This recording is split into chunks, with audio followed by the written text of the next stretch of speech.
आइए देखते हैं 2024-25 के त्रैमासिक परीक्षा का जो सब्जेक्ट गणित का पेपर हुआ है। अभी ये डीआरएस पब्लिक स्कूल गंगापुर में पेपर कराया गया था, जिसका सोल्यूशन देखते हैं कि इस पेपर के जितने भी ऑब्जेक्टिव टाइप के क्वेश्चन हैं उनका करेक्ट आंसर क्या होगा। जो भी बच्चे इस स्कूल में पढ़ रहे हैं वो जरूर से जरूर देख लें। इसमें जितने भी मोस्ट क्वेश्चन मैं बता दूंगा डेफिनेटली वो आपके मेन एग्जाम में भी आएंगे। ठीक है। प्रैक्टिस भी कर लेना आप। चलिए देखिए, एक द्विघात, ये दो चैप्टर से आया क्वेश्चन। द्विघात बहुपद के शून्य के अल्फा और बीटा हो, alpha plus beta minus B upon A. ठीक है। पहले मैंने मार्क कर दिया था, उसके बाद पेपर को सॉल्व करा रहा हूँ। ठीक है। ये 2 चैप्टर के समरी में है, जिसको आप पढ़ लेना, ऑब्जेक्टिव है। ठीक है। अगला क्वेश्चन ये एग्जाम्पल का है 1.1। जब आप पढ़ेंगे तो एग्जाम्पल में 96,404 वेरी इंपॉर्टेंट क्वेश्चन, कई बार एग्जाम में पूछा गया। इसका करेक्ट आंसर 4 होगा, सेफ निकालना था। तीसरा समीकरण होंगे। इसमें पूछा गया है कि ये जो युग्म दिया है इसके कौन से हल होंगे। चैप्टर 3 से क्वेश्चन आया, तो इसका जो करेक्ट आंसर है कोई हल नहीं होगा। उसका रीजन बता देता हूँ। एक्स लिखा है तो हम 1 लेंगे, अपॉन में यहाँ पे -3 है। फिर 2 लिखा है 6, तो 2 अपॉन -6 हो जाएगा। और ये 5 अपॉन 1 ऐसे हो जाएगा। इसको जब हम डिवाइड करेंगे -1/3, ये कट गया तो ये बनेगा -1/3 और ये 5/1। ये तो इक्वल है, लेकिन ये इक्वल नहीं है, इसलिए इसका आंसर कोई हल नहीं। ठीक है। अगला, दो चर राशियों के युगपत का कोई हल नहीं होता तब रेखाएं समांतर होती हैं। ठीक है। और फार्मूला ऐसा बनता है a1/a2 बराबर b1/b2 बराबर नहीं c1/c2। ये चैप्टर 3 से दोनों क्वेश्चन आए। अगला, से विभाज्य होगा तो एक विषम पूर्णांक है, उसका रीजन बताता हूँ। n² - 1। यहाँ पे n का मान रखना है 1 2 3, ये नेचुरल नंबर है यानी प्राकृतिक संख्या। तो आप इन्फिनाइट तक जितने नंबर लेना हो लीजिए, लेकिन बोला है जब इसको सॉल्व करें तो 8 से कट जाए, तो हम यहाँ पे कोई विषम संख्या लेंगे। ध्यान रखना, प्राकृतिक संख्या में विषम, तो 1 लेंगे, 3 लेंगे। तो यहाँ 1 लेंगे अगर।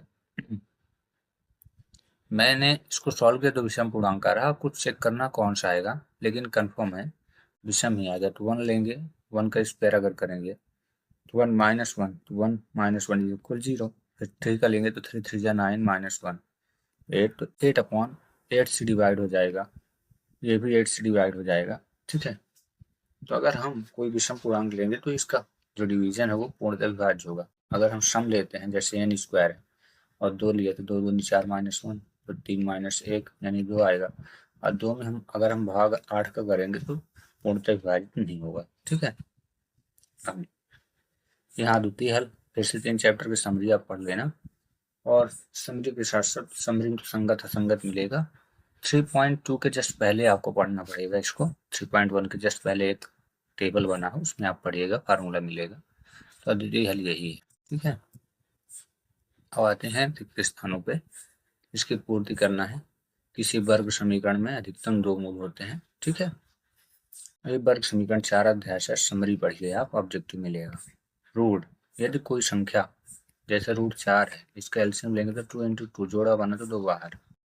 अगर जोड़ा बनता तो परिमेय होती है, लेकिन अगर रूट के बाहर नहीं आता तो परिमेय। यहाँ परिमेय लिखेंगे, इंग्लिश में इसको इरेशनल नंबर लिखेंगे। ठीक है। क्वेश्चन नंबर 3, एक बहुपद जिसकी घात 3 है वो त्रिघात कहलाता है। ये चैप्टर 2 से आया, ये 1 से है और ये 4 से। अगला, वह अनुक्रम जिसका प्रत्येक पद अपनी पूर्ववर्ती पद से एक निश्चित अंतर रखता है उसे सार अंतर बोलते हैं। क्या, कॉमन डिफरेंस बोलते हैं शॉर्ट फॉर्म में इंग्लिश में। ठीक है। ये 5 अध्याय का है। यहाँ एक बहुपद का उदाहरण है कि यहाँ पावर 2 है, इसलिए द्विघात बहुपद का। ठीक है।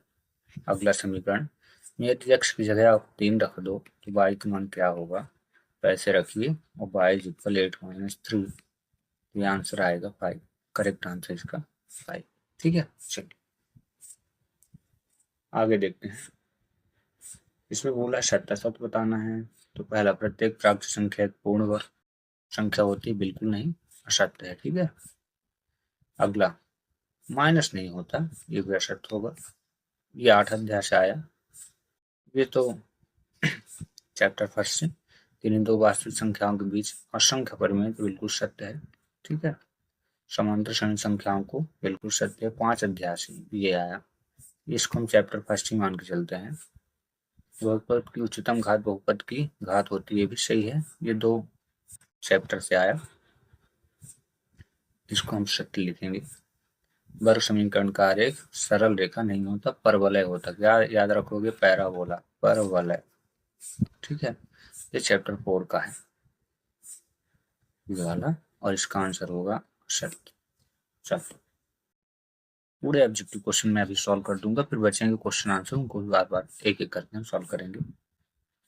समीकरण y बराबर ये 3x + 5 में यदि y की जगह 2 रखें, रखिए आप। जब हम यहाँ पे 2 रखेंगे तो 5 इधर चला आएगा तो -5 हो जाएगा इक्वल 3x। 5 में गया 2 तो -3 इज इक्वल 3x। 3 से 3 डिवाइड तो -1, x इज इक्वल -1 आएगा।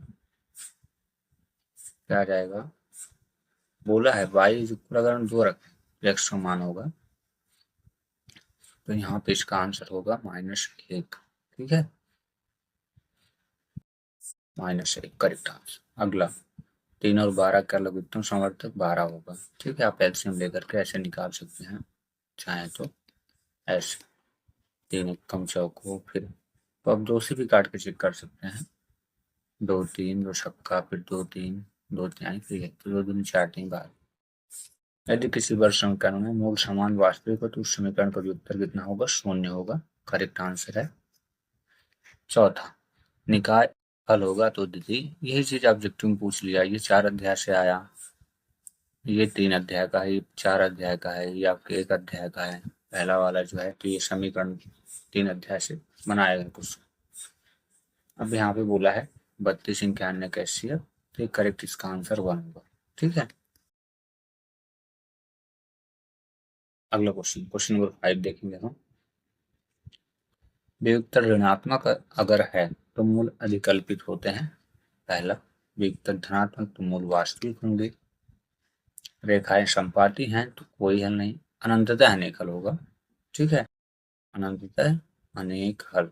अगर संपाती है तो ये हो जाएगा आपका, और समांतर है तो कोई हल नहीं, ये 4 होगा। ठीक है, और बचा क्या?